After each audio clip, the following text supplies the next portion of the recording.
आज हमारा next lecture है संविधान संशोधन। संविधान संशोधन कितने तरीक़ों से किया जाता है और कैसे किया जाता है, इसके बारे में हम चर्चा करेंगे। तो संविधान का भाग 20 और आर्टिकल है 368 के तहत संविधान में संशोधन किया जाता है। आर्टिकल 368 के तहत भारतीय संविधान का भाग 20 अनुच्छेद 368 संविधान संशोधन से संबंधित है। भारत में संविधान संशोधन की शक्ति संसद को दी गई है, यानी कि जो भी संविधान संशोधन होगा उसकी शक्ति किसे दी गई है? संसद को दी गई है। ठीक है। जो राज्य के विधानमंडल हैं, राज्य के विधानमंडलों को संविधान संशोधन का अधिकार नहीं है। सिर्फ किसे अधिकार है? संसद को अधिकार है। और राज्य के जो विधानमंडल हैं उन्हें संविधान संशोधन करने का अधिकार नहीं है।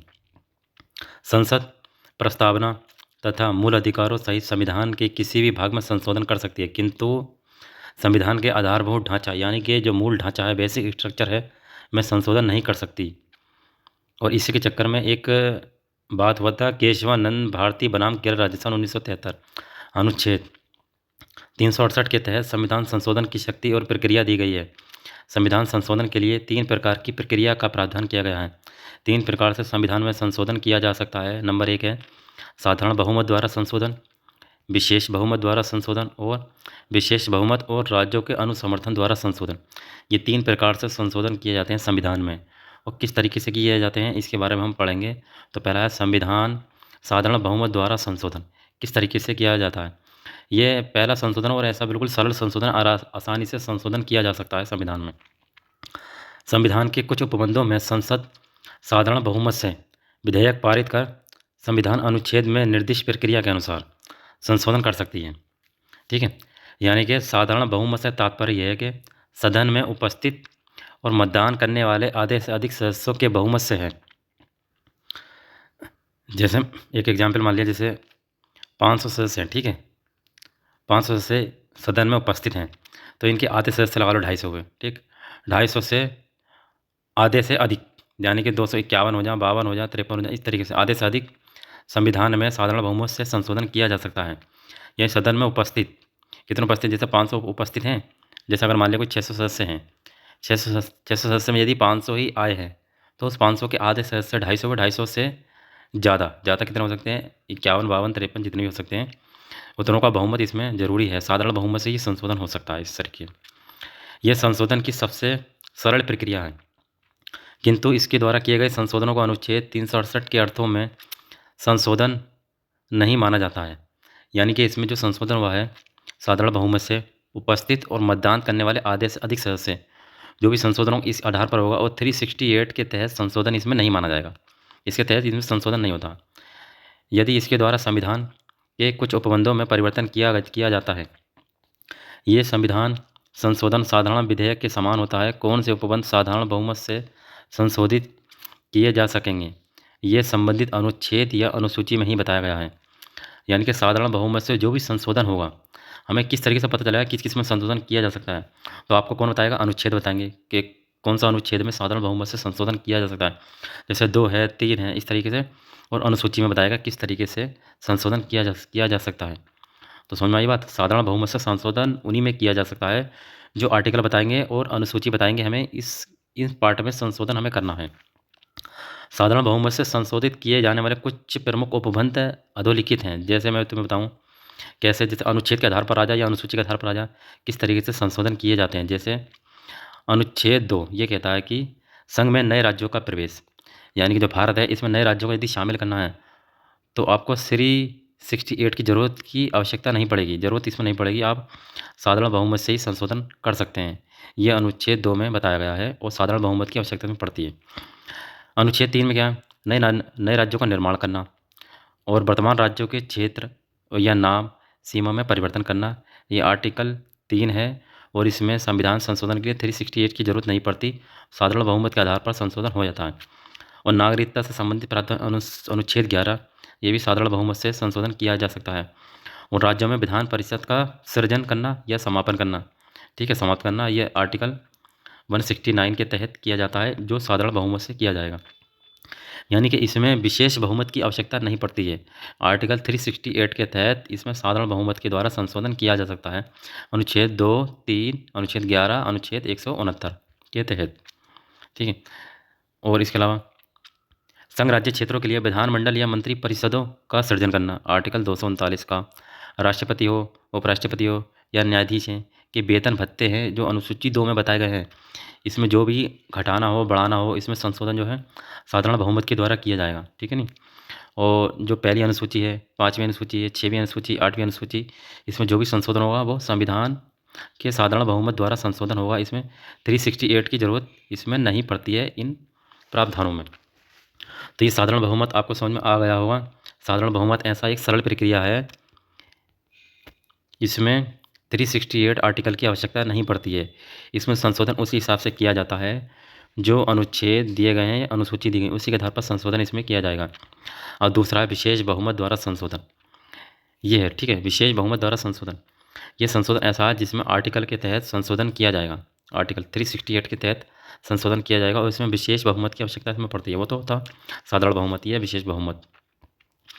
विशेष बहुमत द्वारा संविधान संशोधन की प्रक्रिया अनुच्छेद 368 में दी गई है। विशेष बहुमत से तात्पर्य यह है कि सदन में कुल सदस्य संख्या, उसमें क्या था कि सदन में उपस्थित, इसमें टोटल सदस्यों की बात हो रही है, टोटल सदस्यों के बहुमत और उपस्थित, जो उपस्थित हैं और मतदान करने वाले सदस्यों का 2/3 बहुमत से ये विशेष बहुमत द्वारा संविधान संशोधन होगा। मैं आपको एक बार बता दूं, जो इससे पहले था साधारण बहुमत, उसमें क्या था, यदि आपके 600 सदस्य थे, ठीक है नहीं, टोटल साधारण बहुमत की बात बता रहा हूँ मैं, ये इसमें से यदि 500 ही आपके आए हैं सदन में और इस 500 के आधे हुए 250 से अधिक, यानी कि 51 हो या 52 हो, 53 हो, ये जो है साधारण बहुमत द्वारा इनका संशोधन होगा। और विशेष बहुमत क्या है, विशेष बहुमत में ये है 600 यदि हैं टोटल, ठीक है, इसमें यदि 500 ही आए हैं, ठीक है, तो इन ये उपस्थित सदस्य हैं, इनका भी मत, और जो टोटल सदस्य हैं इनका भी मत, इनका भी जरूरी होता है। जो सदस्य नहीं आए इसी को बोलते हैं विशेष बहुमत, यानी कि सदन की कुल सदस्य संख्या के बहुमत और उपस्थित कितने हैं, 500, इनका भी मतदान करने वाले सदस्य को 2/3 बहुमत से ये पारित किया जाता है, 2/3 बहुमत से ये पारित किया जाता है। तो संविधान के ऐसे उपबंध जिन्हें साधारण बहुमत द्वारा संशोधित नहीं किया जा सकता तथा जिन्हें संशोधित करने के लिए आधे राज्यों का अनुसमर्थन आवश्यक है को छोड़कर शेष सभी उपबंधों संसद द्वारा विशेष बहुमत से संशोधित किए जा सकते हैं, ठीक है नहीं, विशेष बहुमत से, और आधे राज्यों का अनुसमर्थन आवश्यक है। इस प्रकार संविधान के सर्वाधिक संशोधन इस प्रक्रिया द्वारा होते हैं, सबसे ज़्यादा संशोधन इसी के द्वारा होते हैं इसमें। जब तक अन्यथा उपबंधित ना हो, संविधान के लगभग सभी अनुच्छेद इस प्रक्रिया द्वारा संशोधित किए जाते हैं, आर्टिकल 368 के तहत। अब अगला है विशेष बहुमत और राज्यों का अनुसमर्थन। विशेष बहुमत तो रहेगा लेकिन राज्यों का भी इसमें समर्थन लिया जाएगा। इसमें किस तरीके से लिया जाएगा, ये संशोधन की सबसे कठिन प्रक्रिया है ये वाली, क्योंकि राज्यों का अनुसमर्थन ले रहे हैं, हर एक राज्य का क्या पता इसमें कौन सा राज्य राजी है या नहीं है, तो इसलिए संशोधन नहीं हो पाता। तो इसलिए इसमें बहुत कठिन प्रक्रिया है, इसमें टाइम लगेगा। यह प्रक्रिया भी 368 में दी गई। इस प्रक्रिया के अनुसार संविधान संशोधन के लिए संसद के प्रत्येक सदन, यानी कि लोकसभा और राज्यसभा, ठीक, के विशेष बहुमत के साथ साथ इनके साथ कम से कम आधे राज्यों के विधानमंडलों का अनुसमर्थन आवश्यक है। आधे राज्य के, यानी कि मान लिया जैसे आधे राज्य का अनुसमर्थन आवश्यक है, ठीक है, कम से कम आधे राज्य होना चाहिए, तो आपको विशेष बहुमत से ये संशोधन किया जाएगा। यह राज्यों के विधानमंडलों से आशय उस राज्य की विधानसभा में विधान परिषद यदि दोनों हैं का अनुसमर्थन है। इसके द्वारा संविधान के उन उपबंधों का संशोधन किया जाता है जो संघात्मक ढांचे से संबंधित अनुच्छेद 368(2) के तहत उन उपबंधों का उल्लेख किया जाता है जिनमें इस प्रक्रिया द्वारा संशोधन किया जाना अपेक्षित है। ऐसे उपबंध निम्नलिखित हैं। तो आधे राज्यों का अनुसमर्थन इसमें आवश्यक है, और इसमें अनुच्छेद 54 राष्ट्रपति का निर्वाचन, अनुच्छेद 55 राष्ट्रपति के निर्वाचन की रीति, इसमें संशोधन किया जाएगा। अनुच्छेद 73 संघ की कार्यपालक शक्ति का विस्तार, अनुच्छेद 162 राज्यों की कार्यपालक शक्ति का विस्तार, इस तरीके से इनमें संशोधन किया जा सकता है। और 7वीं अनुसूची जो है ये दी गई है, संघ सूची, राज्य सूची, समवर्ती सूची, इसमें 368 की आवश्यकता इसमें पड़ती है, ठीक है नहीं, ये इसमें संशोधन थे। और राज्यों के विधानमंडल द्वारा संविधान संशोधन विधेयक का अनुसमर्थन साधारण बहुमत से किया जाना आवश्यक है। विशेष 2/3 बहुमत की आवश्यकता इसमें नहीं पड़ती। यदि आप 368 के तहत संशोधन इसमें करना चाहते हैं तो सदन में उपस्थित और 2/3 बहुमत से ये पारित होना चाहिए, और जो स्टेट के जो बहुमत हैं उनके लिए सिर्फ साधारण बहुमत चल जाएगा, उसमें विशेष बहुमत की आवश्यकता इसमें नहीं पड़ती है। अब इसमें संविधान संशोधन की प्रक्रिया इसमें क्या है, संविधान संशोधन के लिए सर्वप्रथम संविधान संशोधन विधेयक संसद में प्रस्तुत किया था। किसने प्रस्तुत किया था? संसद में। संसद में प्रस्तुत किया जाएगा, लोकसभा हो या राज्यसभा हो, ठीक है नहीं। ये विधेयक संसद के किसी भी सदन में प्रस्तुत किया जा सकता है, यानी किसी भी सदन में, यानी लोकसभा या राज्यसभा। संविधान संशोधन विधेयक को संसद में प्रस्तुत करने हेतु राष्ट्रपति की पूर्व अनुमति की आवश्यकता इसमें नहीं है। संविधान संशोधन विधेयक ऐसा विधेयक है जो लोकसभा हो या राज्यसभा हो में पेश करने के लिए राष्ट्रपति की अनुमति इसमें नहीं है। विधेयक को संसद के प्रत्येक सदन द्वारा यथास्थिति साधारण या विशेष बहुमत द्वारा पारित कर दिए जाने पर राष्ट्रपति की सहमति हेतु भेजा जाता है। लोकसभा और राज्यसभा इन दोनों में भेजा जाएगा। साधारण बहुमत हो या विशेष बहुमत हो, इन दोनों के द्वारा पारित होने के बाद राष्ट्रपति के पास भेजा जाता है उसकी सहमति के लिए, ठीक है नहीं। फिर यदि संशोधन अनुच्छेद 368(2) में वर्णित उपबंधों में किया जाना हो तो विधेयक राष्ट्रपति को सहमति के लिए भेजने के पहले कम से कम आधे राज्यों के विधानमंडलों का साधारण बहुमत से उसका अनुसमर्थन कराना आवश्यक होता है, जो हमने विशेष बहुमत में हमने पढ़ा था, ठीक है। राष्ट्रपति संविधान संशोधन विधेयक पर अपनी सहमति देने के लिए बाध्य होता है, यानी कि राष्ट्रपति ऐसा नहीं है कि उस पर साइन इस पर नहीं करेगा, लेकिन उस पर साइन उसको करना ही होता है। क्यों करना होता है? क्योंकि इसमें आधे राज्यों का अनुसमर्थन है और विशेष बहुमत है। इसी तरीके से राष्ट्रपति को उस पर सिग्नेचर करने होते हैं। संविधान संशोधन विधेयक को ना तो वे रोक सकता है राष्ट्रपति, ना तो रोक सकता है और ना ही पुनर्विचार के लिए लौटा सकता है, वापस किससे विचार करो, और ना ही इसको वापस कर सकता है। राष्ट्रपति की अनुमति प्राप्त हो जाने पर संविधान संशोधन विधेयक अधिनियम एक्ट बन जाता है, ठीक है। और इस अधिनियम के उपबंधों के अनुसार संविधान में संशोधन हो जाता है। संविधान में संशोधन हो जाता है। संविधान संशोधन विधेयक पर संसद के दोनों सदनों में मतभेद की स्थिति में उनका संयुक्त अधिवेशन 108 नहीं बुलाया जाता। यदि संविधान संशोधन पास हो गया, पास होने के बाद यदि उसमें कोई भी गड़बड़ी या कोई भी ऐसा होता सुधार करने के लिए, तो संयुक्त अधिवेशन 108 ये नहीं बुलाया जाता। अर्थात विधेयक दोनों सदनों द्वारा बहुमत से अलग अलग पारित किया जाता है। अतः यदि लोकसभा द्वारा पारित किसी संविधान संशोधन विधेयक को उच्च सदन राज्यसभा स्वीकार कर देता तो वह विधेयक अंतिम रूप से समाप्त हो जाता है। यानी इसके लिए संविधान संशोधन विधेयक बुलाने की आवश्यकता नहीं है। यदि लोकसभा ने इसको पास कर दिया और यदि लोकसभा ने, ठीक है, रुको एक मिनट, लोकसभा ने इसको पास कर दिया विधेयक को और राज्यसभा ने इसको पास नहीं करा, तो ये विधेयक क्या होता है? समाप्त हो जाता, ठीक है नहीं।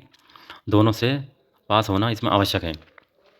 तो 368 के तहत ये हुआ कि संविधान संशोधन विधेयक किसी भी सदन में, लोकसभा हो या राज्यसभा हो, किसी भी सदन में पेश किया जाता है। यहाँ से पेश होने के बाद राष्ट्रपति के पास भेजा जाता है और राष्ट्रपति के पास ये शक्ति है कि ना तो इसे पुनर्विचार के लौटा सकता है, ना ही इसमें कोई रद्द-बदल कर सकता है और ना ही इसे रोक सकता है। इसको अनुमति देनी होगी। इसके बाद अगर इसमें इसके लिए संयुक्त अधिवेशन बुलाने का भी इसमें कोई प्रावधान नहीं है संविधान संशोधन में। यदि इसमें ऐसा होता है जैसे लोकसभा ने इसको पास कर दिया, यदि राज्यसभा इसको पास नहीं करता है तो ये संविधान संशोधन विधेयक समाप्त हो जाता है, फिर ये लागू नहीं हो पाएगा। यानी कि दोनों सदनों से पास कराना आवश्यक है इसे। तो ये संविधान संशोधन के बारे में ये हमारी चर्चा थी।